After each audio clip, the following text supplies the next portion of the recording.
Morning guys and girls and all the metalheads out there. I'm the Metalhead here, hope you're going well. Coming to you from Samarkand in Uzbekistan. Yes, I've been here since Saturday and today I'm going on to Bukhara. This is going to be my third train trip to the country. The trains in Uzbekistan are fast, reliable, they're effective and they're good service. For less than 10 quid, you can get a VIP seat and get like breakfast sent to your table, would you believe it? So I'm taking a fast train from Samarkand to Bukhara today, and I got a day and a bit in Bukhara before my next train up to Nukus, at the very top of Uzbekistan. Now I've been enjoying my time here in Samarkand, despite weather illnesses that has been plaguing me for like the last few days. I haven't felt like I've got the cold or flu, but some days it's like, God, I'm so tired, and then like I've been having a hard time trying to sleep, and I am kind of feeling homesick because, you know, I am missing the UK a lot. I didn't really expect myself to be traveling in August, September this year. So I thought to myself, you know, forget life. It's quite boring, and when you have a job with an annoying boss who treats you like shit, and you have like dumbasses working in the kitchen, you can't do a good job, you're like, forget it. These people are never going to go travel on the Silk Road because they're idiots. They don't know what it's like to leave their comfort zone. They don't know how to use condoms, and they waste their money on cigarettes and alcohol and drugs. So the reason why I'm going to Bukhara today is because it's another big city on the Silk Road. There is also another wonderful synagogue there, but a really smaller Jewish community than, let's say, Tashkent and Samarkand right now. I mean, when you think about it, like 70 years ago, there were like at least 100,000 Bukharan Jews in Bukhara and all over the Silk Road in like Uzbekistan, but now there's like maybe 10,000 total, and probably only about like 150 in Bukhara itself. So it's going to be quite an interesting experience for me.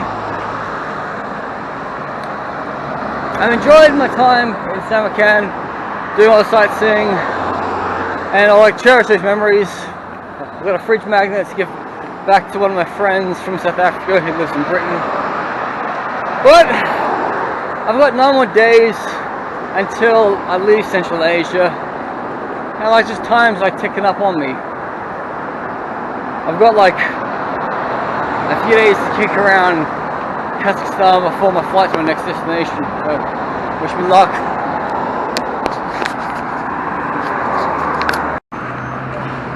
I'm halfway to the train station. It's not even 10 o'clock. You know, I could have basically spent $8 and got a taxi to the train station. But I thought to myself, you know what? 50,000 Uzbek soms can buy a lot of things. You could buy 5 chocolate bars of an imported brand like Snickers at a price. You could probably buy like 20 bottles of like water, which is like 2,000 som each. You could buy,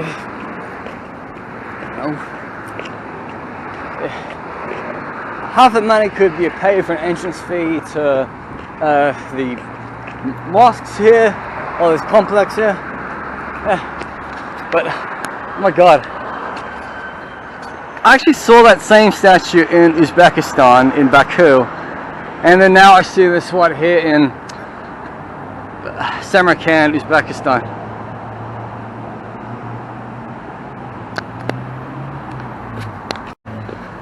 Seems like so many people want a green card to come to America.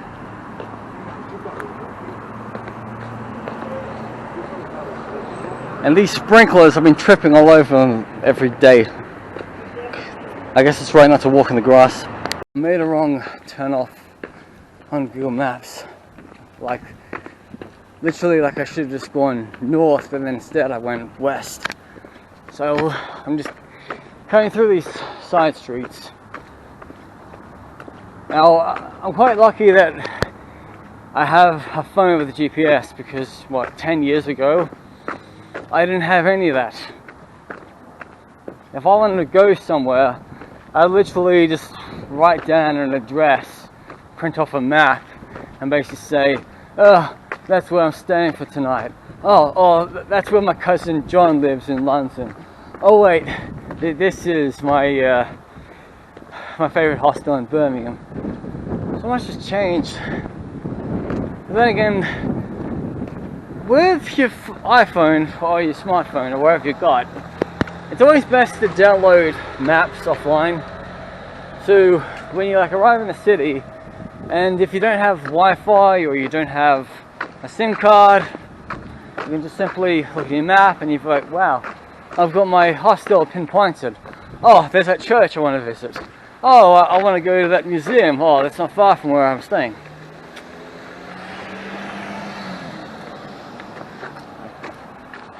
So, I think this is just like one-way street. I mean, all the houses here, they just look similar to the Jewish quarter I was earlier yesterday. Well, actually, I think they tend to remind me about Osh. I was walking through this rural part of Osh the other day.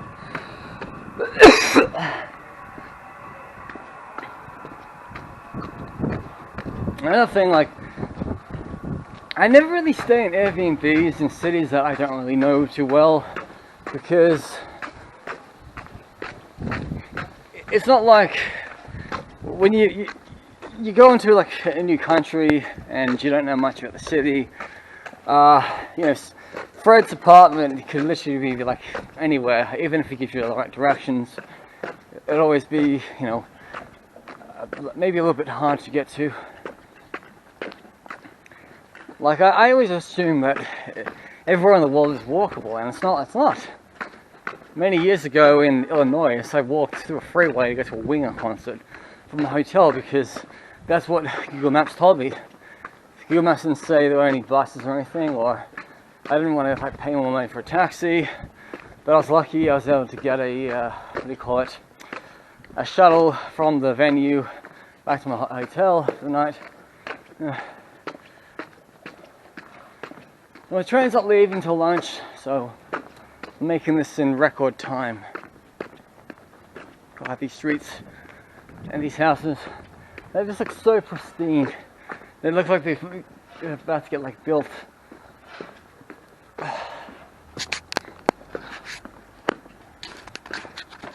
Well, I've made it back to Samarkand station. I like the way how they spell the cities with like different letters in Uzbek. It's like Hosh Kent in Uzbek, a Samarkand with a Q in it. So makes it quite interesting. But then again, you know, I can still read Cyrillic, but it's too easy to learn. It's not that hard, because, you know, I learned it off Serbians. So I'm just waiting on my train to Bukhara to arrive, because it goes Tashkent, Samarkand, Bukhara. So it's making a long journey from the capital to Bukhara. It's only going to take me about 3 hours to get to Bukhara today. You also know that the trains in Uzbekistan, they don't really tell you what platform your train is leaving on. You literally just have to follow people and like just hope for the best. But like literally all the trains on the sign will basically just say where about that they're going to. Like that one there, that basically it says the train number, it says it's going to Samarkand, and yes. I'm just looking for one that goes to Bukhara. Well, it's time to say goodbye to Samarkand.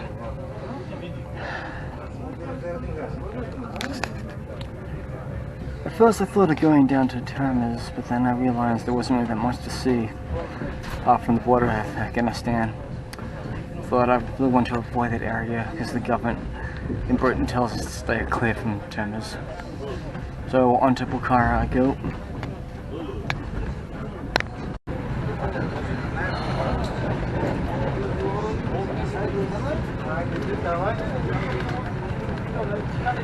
traveling north along the Silk Road in Uzbekistan to Bukhara today.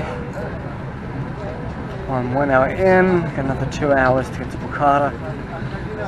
And oh my god, it's like 14 kilometers from the city center. No way I'm walking to the city center. Time like these, like you stash money away for moments like that.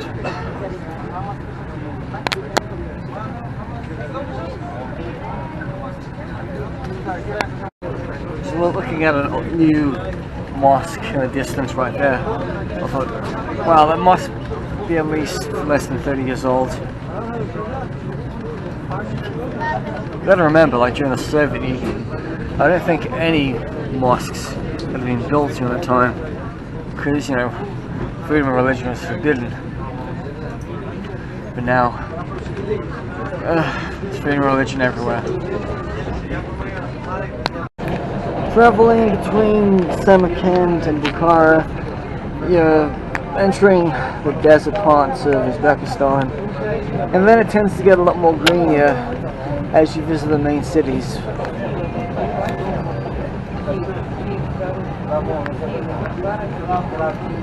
I just saw a car driving past up here.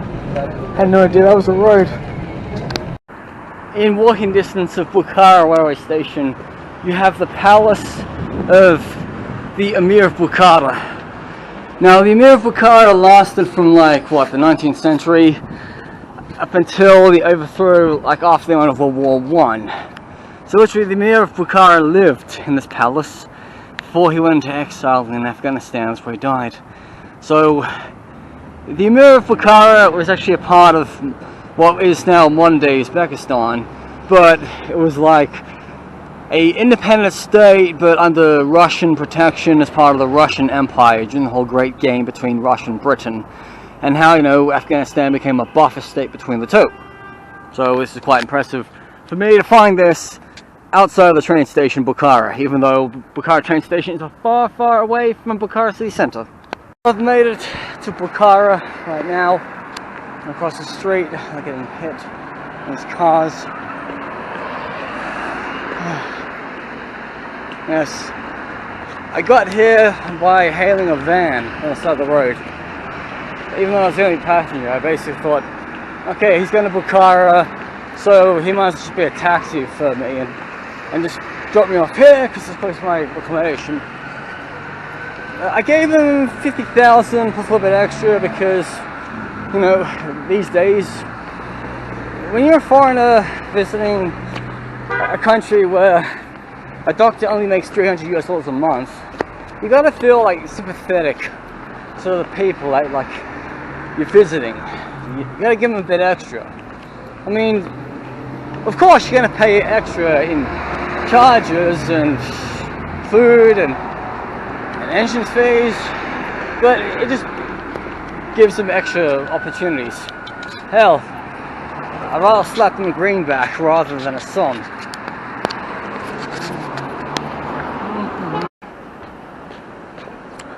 Nice restaurant here. Might go here for dinner tonight if I can. Ooh.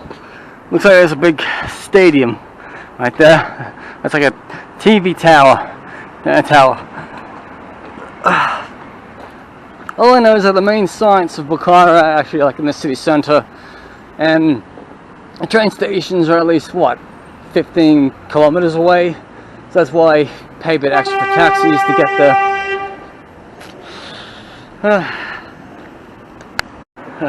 Any favourite flags are flying.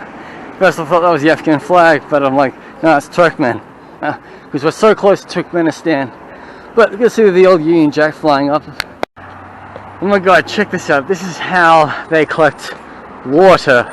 It goes what, into the gutters, the sewers, the drains, whatever you want to call it. It's like an old-fashioned Soviet system about how the water's just going to go down through here, and that way, and then, like, you know what, into the underground. This is something I've never seen in any former Soviet republics. But look, it's like water flowing up from here, and then travel all the way down there. So in Bukhara we have a few more madras, so what you call it, like our thing, just all those stupid crying kids.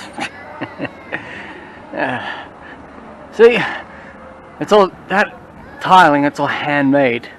You know, don't know how old this is, but I'm guessing maybe 17th century. And got another one over here. It's another madras. You got the Arabic writing up the top, and right here. Wow. So there's like different tombs you could see. There's like Baruti, Nashibi Ensemble. You got all points to train stations and hotels around the area.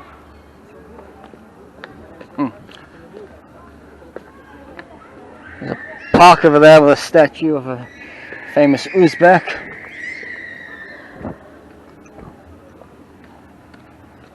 I wish people would pull the kids into line.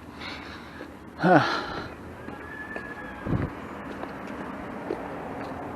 over here. More people riding on tuk-tuks.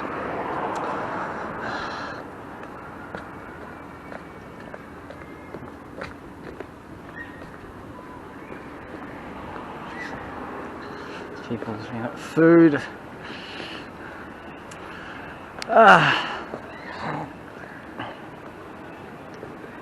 Biggest Mazirok.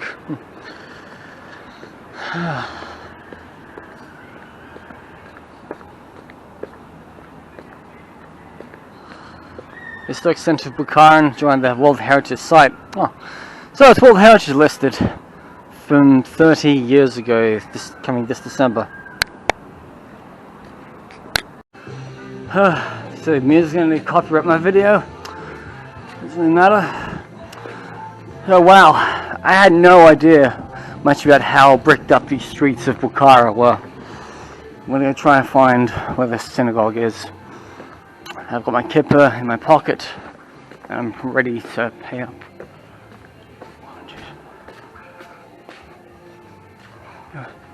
Come on.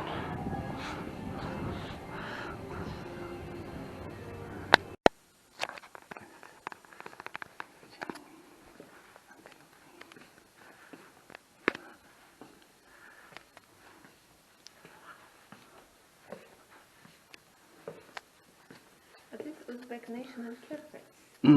Okay.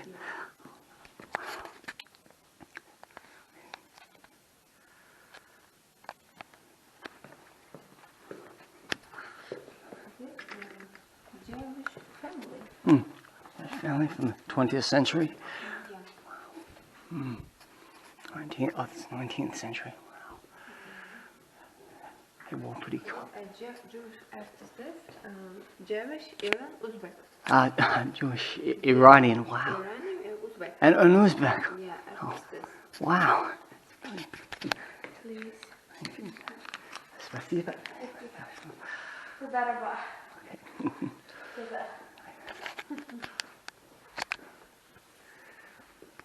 A Jewish husband and woman. Oh, yes. They wear the nice hats. Yeah, right. Designs. Oh, okay. Children of study. Oh, I've seen that photograph before.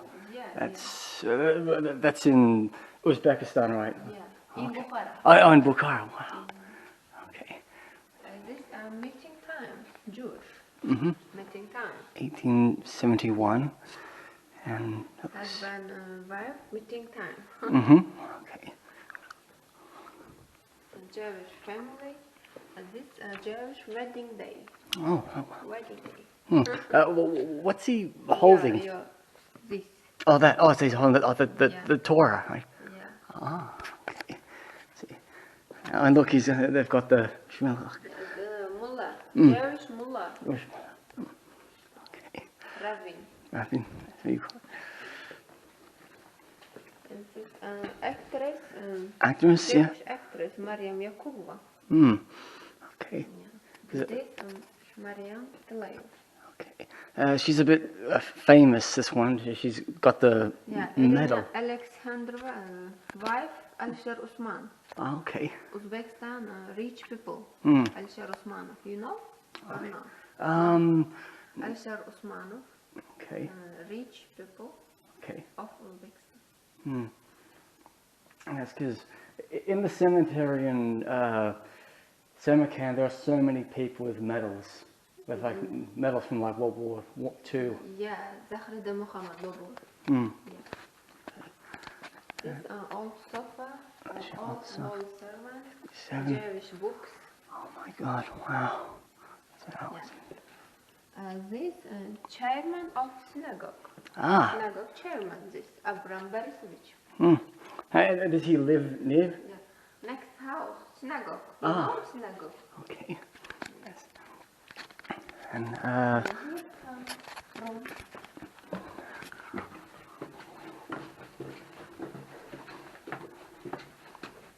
Here 420 years. Oh my goodness. Wine bottle, drinking wine. Mm-hmm. Box for jewelry. Oh, sweet. Box for dresses. Okay. This Baghdad door. Oh, back then. Yeah. This very original door. Oh my God. Baghdad door. The 19th century. Got nice stars. Yeah, and this agent Uzbek. Oh. Baghdad doors or this agent Uzbek. Oh no, that's Uzbek. Wow. Mm-hmm. Here room.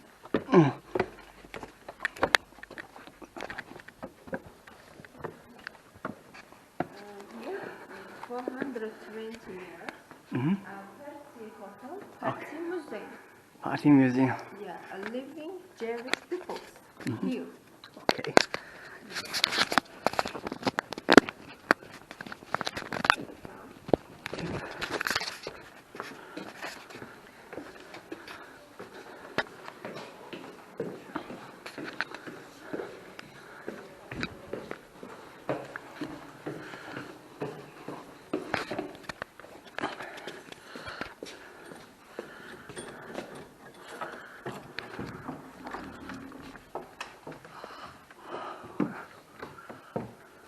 Jewish house.